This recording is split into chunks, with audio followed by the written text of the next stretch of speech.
আচ্ছা জাকির, সেদিন যে কাতার সোজা করুন নিয়ে একটা প্রশ্ন করছিলি, প্রশ্নটা কি করছিলি মনে আছে? বলতো। আচ্ছা, প্রশ্নটা হচ্ছে তো আমাদের নামাজের ক্ষেত্রে তো অনেক সময় ইমাম সাহেব বলে থাকেন যে আপনারা সবাই কাতার সোজা করুন।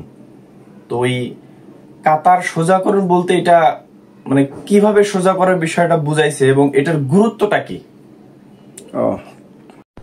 কাতার সোজা করার কথা নবীজি সাল্লাল্লাহু আলাইহি ওয়াসাল্লাম বলেছেন, তোমরা কাতার বাঁকা করো না, কাতার বাঁকা করলে তোমাদের অন্তরগুলো বাঁকা হয়ে যাবে।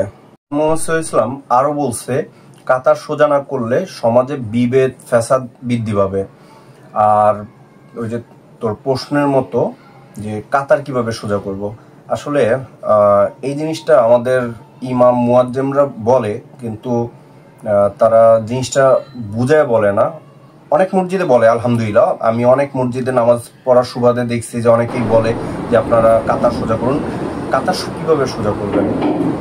পায়ের পিছনের শেষ ভাগ মানে গোড়ালি যেটাকে বলে, এইটা সবাই এক সমানে রাখবেন, তাহলেই সমান হবে। কারণ আপনি যদি পায়ের আঙ্গুল ধরে সমান করতে চান তাহলে হবে না, কারণ কারো পা বড় কারো ছোট। আর আলহামদুলিল্লাহ প্রত্যেকটা মসজিদে এখন একটা দাগ রেখা থাকে, দাগের উপরে গোড়ালিটা রাখলেই হচ্ছে সবাই কাতার সোজা হবে।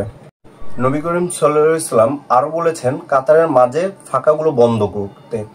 আর বিভিন্ন হাদিসে পাওয়া যায় যে নবী করিম সাল্লাল্লাহু আলাইহি ওয়াসাল্লাম প্রতি ওয়াক্তেই সকলকে বলতেন কাতারের মাঝখানে ফাঁকা বন্ধ করতে, যেন শয়তান মধ্যবর্তী স্থানে না আসতে পারে।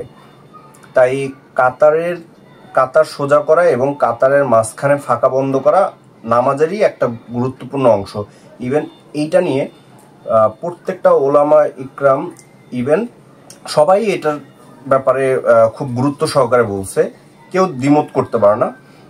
বিভিন্ন গ্রুপের সুন্নি শিয়ার বা যারাই আছে প্রত্যেকেই একমত যে কাতার সোজা করতে হবে এবং কাতারের মাঝখানে ফাঁকা বন্ধ করতে হবে। তাই আমার মনে হয় তুই উত্তরটা পাইছিস। ইভেন যারা আমার ভিডিও দেখতেছে তারা শুধু আমার কথার উপরে না, ইসলাম বলছে জ্ঞান অর্জন করার জন্য আপনারাও খুঁজেন আসলে কাতার বলতে কি বুঝাইছে, কাতারের ফাঁকা কেন বন্ধ করতে হবে, তাহলে আপনারাও আরো ভালো ভালো জিনিসগুলো পাবেন। কারণ হযরত মুহাম্মদ সাল্লাল্লাহু আলাইহি ওয়াসাল্লামের প্রত্যেকটা সুন্নতের পিছনেই আমাদের উপকার লুকায় আছে। আসসালামু আলাইকুম।